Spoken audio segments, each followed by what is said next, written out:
असली पारस मिल गया है, उसको फिर वो नकली पारस से प्रभावित नहीं होता। और वो जिसको मिल जाता है उसके आगे सभी लोग गरीब हैं।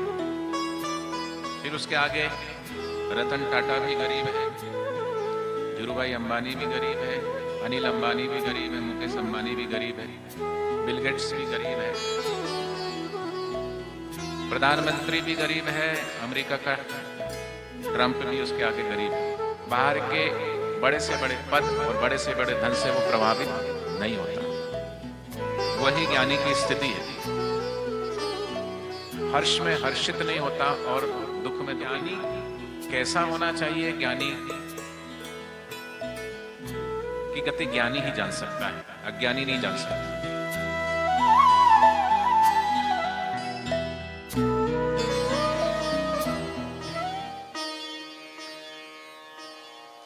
हरि हरि ओम।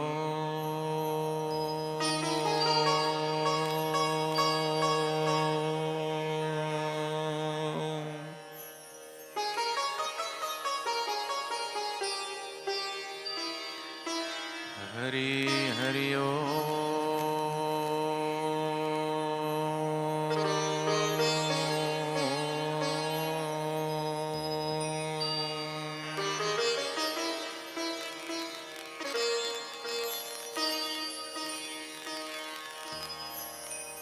ओम गम गणपते नमः। ओम गम गणपतये नमः। ओम ऐं श्री सरस्वते नमः। ओम ऐं श्री सरस्वते नमः। ओम श्री सद्गुरु चरण कमलभ्यो नमः। ओम श्री सद्गुरु चरण कमलेभ्यो नमः। गजाननं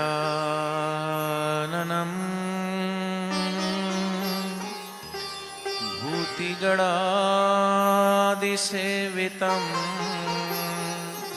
कपेतजम्बो फलचारुभक्षणम् उमासुतं शोकविनाशकारकम्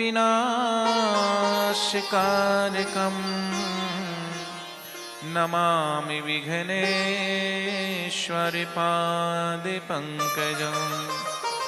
गुरुर्ब्रह्मा गुरुर्विष्णुः गुरुर्देवो महेश्वरः गुरुर्साक्षात् परब्रह्म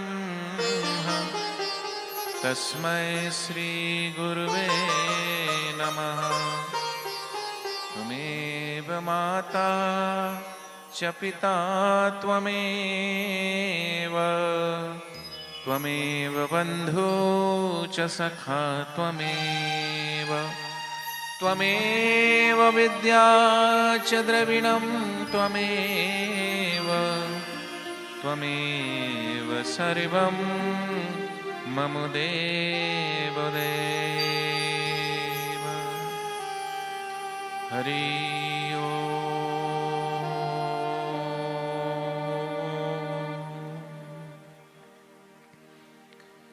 हरि ओम।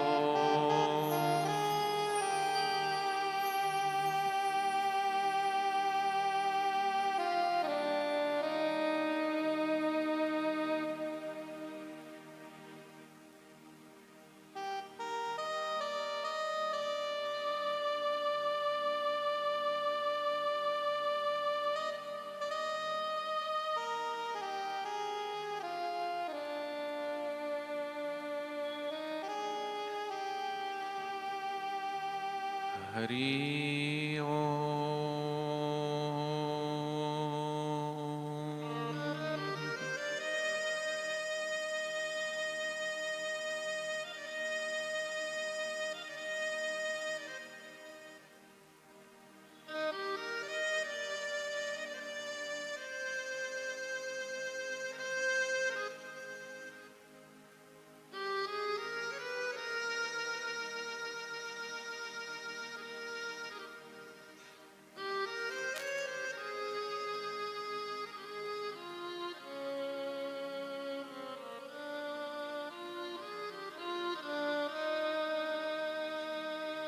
कहते हैं एक बार संत रविदास जी के पास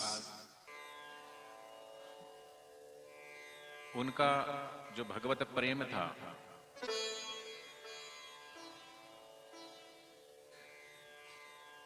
उस प्रेम के आगे ना उनको धन से, पद से, मान से किसी भी चीज की चाह नहीं थी।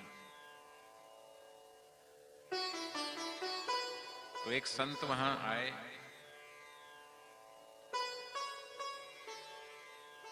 तुलसीदास जी के समकालीन संत थे वो। बहुत सारे प्रसंग है लेकिन एक प्रसंग मैं सुनाता हूं, उनकी जयंती है इसलिए।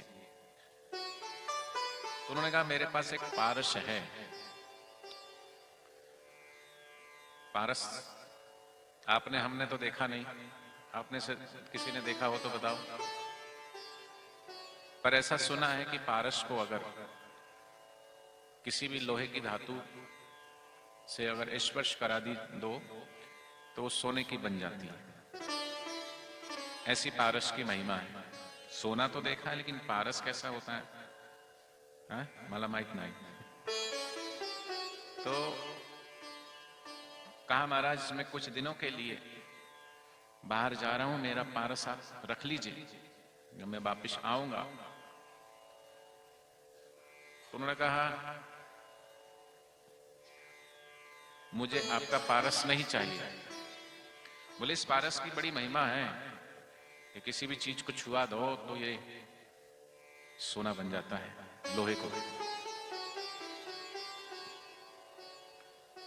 तो उन्होंने दिखाने के लिए संत रविदास की जो एक उनके पास वो ऐसा होता ना लोहे का, थोड़ा नीचे से ऐसा और ऊपर से ऐसा, जिस पे रख के वो जूते को ठोकते हैं। हाँ? एक तो वो कठौती होती है जिसमें पानी होता है, और एक वो होता है वो लोहे का होता है। तो उसको छुआया तो वो सोने का बन गया। लेकिन रविदास जी को कोई आश्चर्य नहीं हुआ, क्योंकि जिसको असली पारस मिल गया है उसको फिर वो नकली पारस से प्रभावित नहीं होता। और असली पारस है प्रभु का नाम। असली जो धन है, असली जो खजाना है वो है प्रभु का नाम। और वो जिसको मिल जाता है उसके आगे सभी लोग गरीब हैं। फिर उसके आगे रतन टाटा भी गरीब है, धीरूभाई अंबानी भी गरीब है, अनिल अंबानी भी गरीब है, मुकेश अंबानी भी गरीब है, बिल गेट्स भी गरीब है, प्रधानमंत्री भी गरीब है, अमेरिका का ट्रंप भी उसके आगे गरीब है। भले वो फुटपाथ पे बैठ करके जूता सीता है। और श्रीमद् भगवद गीता के एक महात्मा में रैंक्वे मुनि का भी महात्मा आता है, जो बैलगाड़ी चलाते हैं। रैंक्वे मुनि देखने में भले भिखारी की तरह लगे, फकीर की तरह लगे, लेकिन भीतर जिसको आत्म खजाना, आत्म पारस मिल गया है, फिर वो बाहर के बड़े से बड़े पद और बड़े से बड़े धन से वो प्रभावित नहीं होता। वही ज्ञानी की स्थिति है। हर्ष में हर्षित नहीं होता और दुख में दुखी नहीं होता। हर्ष शोक जाके नहीं, बैरी मीत समान, कहे नानक सुन रे मना मुक्त ताहिते जान। कबीरदास जी ने कहा, कबीरा खड़ा बाजार में मांगे सबकी खैर, ना काहू से दोस्ती ना काहू से बैर। उनके लिए गंगा जल और नाली का जल। तो इसका मतलब ये नहीं कि संत नाली का जल पी लेंगे, लेकिन भेद बुद्धि नहीं होती। ऐसे ऐसे ज्ञानी, बापूजी के सत्संग में हमने सुना, योगियों की लीला कैसेट है, भाग 1 भाग 2, उसमें सुनो। तो ज्ञानी कैसा होना चाहिए, ज्ञानी की गति ज्ञानी ही जान सकता है, अज्ञानी नहीं जान सकता।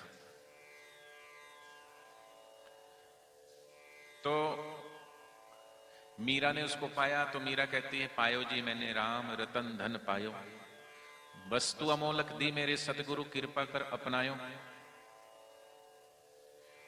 और कबीरदास जी ने कहा, कबीरा यह जग निर्धना, धनवंता नहीं को, धनवंता तेहु जानिए, जेको राम नाम धन हो। और मैं बोलता हूं कि बड़े वो लोग नहीं होते जिनके सिर पे हीरे जड़े होते हैं, बड़े वो लोग नहीं होते जिनके सिर पे हीरे जड़े होते हैं, बड़े तो आप जैसे लोग होते हैं जिनकी श्रद्धा और प्रीति और विश्वास गुरु चरणों से जुड़ी होती है। वो बड़े हैं जिसकी प्रीति, जिसकी श्रद्धा, जिसका विश्वास गुरु चरणों से जुड़ा है। जिसको गुरु में श्रद्धा है उसको भगवान में भी श्रद्धा है, जिसको गुरु में प्रीति है उसको भगवान में भी प्रीति है।